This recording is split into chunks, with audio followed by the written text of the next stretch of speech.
Hey Naldo, do you know why the fox was stuck in the past? Oh, good grief. I don't know, man. No, you got this. Come on. Think I hard. don't know. I don't know. Because he was a 20th century fox. Good grief. Okay. Let's start the show.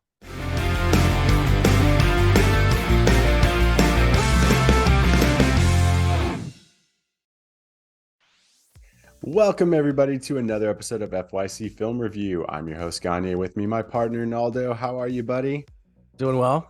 You Loving know your that puns. the 20th Century Fox I got released it. this. Okay, I just Yeah, wanted to I make sure. got it. I'm We're, pretty we're sure covered. We're square. I'm pretty sure we got it. Everybody got your puns. How's it going, man? How's it going, everybody? Oh, it's going great. What do we have for the audience to consider today? We chose Mr. Fantastic. Fantastic Mr. Fox in 2009, directed by Wes Anderson, and we've talked about Wes Anderson a little bit, and he is an acquired taste, like mustard. I've mentioned that before. I think I said that about Pee Wee as well. But he's an acquired taste, and you either really like him or you just don't like him because he's very quirky. He puts his own spin on movies, and he's a very talented guy. There's no doubt about it. Yeah, his art direction and his style, whatever, is very distinct, and I happen to be a fan. So Yeah, this was his first animated film, I think, right? Rated PG. yes, yeah, Is it? which It's claymation, right? Is it claymation? it's stop motion, which I guess Okay. is a combination of both, perhaps. Okay. But I know it's stop motion animation, and yeah, this is his first animated.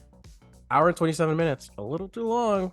A little too Really long for a stop motion animated movie. Just interesting take. saying. A Okay, little too long okay. for me. All right. Did you like it? I do like it. Okay. I'm a Wes Anderson fan though, so again I fall in the category of I tend to like his films not regardless of how they turn out, but Yeah. I enjoy them. Some are better than others, obviously. I love the voice cast in this. Clooney's perfect as Danny Ocean. I mean Mr. Fox.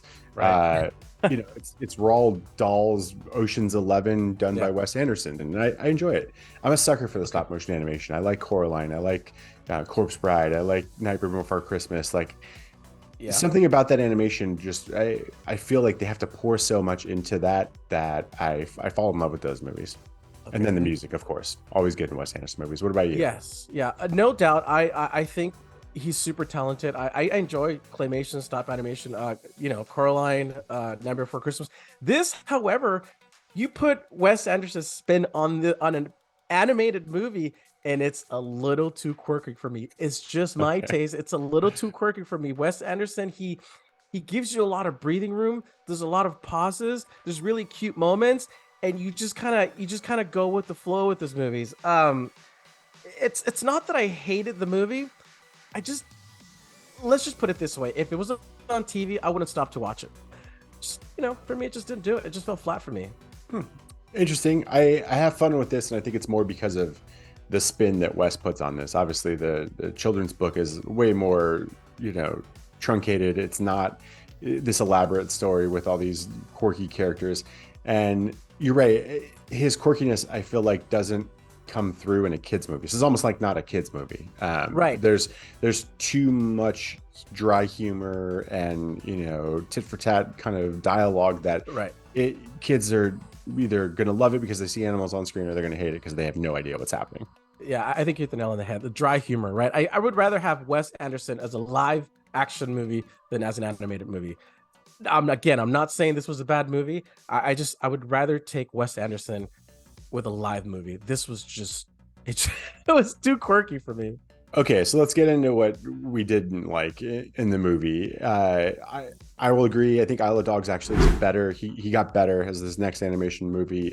This one is not as strong as that. I really don't like the PD and the banjo part, but it's kind of saved like when Okay. PD's doing the banjo around the campfire. It's saved by none other than the great Michael Gambon comes through Dumbledore and says, what are you doing, Petey? This is, that's a poorly written song. And so that scene gets saved. I also didn't really love Rat with the snapping and Who the was like that? Is that Steve Willem, Buscemi? Willem Dafoe. No, Willem Dafoe. Okay. And so while I like Willem Dafoe, the Rat character was kind of weird. And then he dies and you're just like, this is a kid's movie. So I Okay. didn't love that character. I But, think it's funny you mentioned Petey, the banjo player, because mm, that came on, and I was like, oh, this is kind of fun. We're completely opposites on this. Yeah. What's his name? Fox, Mr. Fox.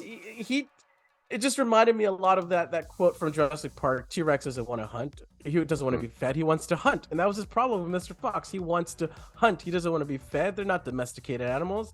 And so, whatever. It's a children's movie. It's not. I did like Schwartzman. What's his name? Jason Schwartzman, who's like in all of Wes Anderson's films. Yeah, he's good. He's really good. I like this character. But other than that, it was way too long for an animated movie. And I'm not gonna lie, I fell asleep a little bit. But well, it does come in under the 90-minute mark, so that says a lot for, I think, how the story kind of plays out, and whether you enjoy all the quirkiness or it's a little lost on a kid's movie that doesn't need to necessarily be that long. Yeah. Okay. You want to rate it? Let's rate it. All right. We didn't talk about this, so I'm just gonna come up with some. How about cusses? I had that down too, so I think that's a nail on the head. How many cusses would you give the Fantastic Mr. Fox? That was actually the best part of the movie, by the way. The cuss. What the cuss? Yeah, and they had the cuss written on the wall as graffiti. It was hilarious. Yes. Really clever to get away with saying, holy cuss. Yeah, I love saying that.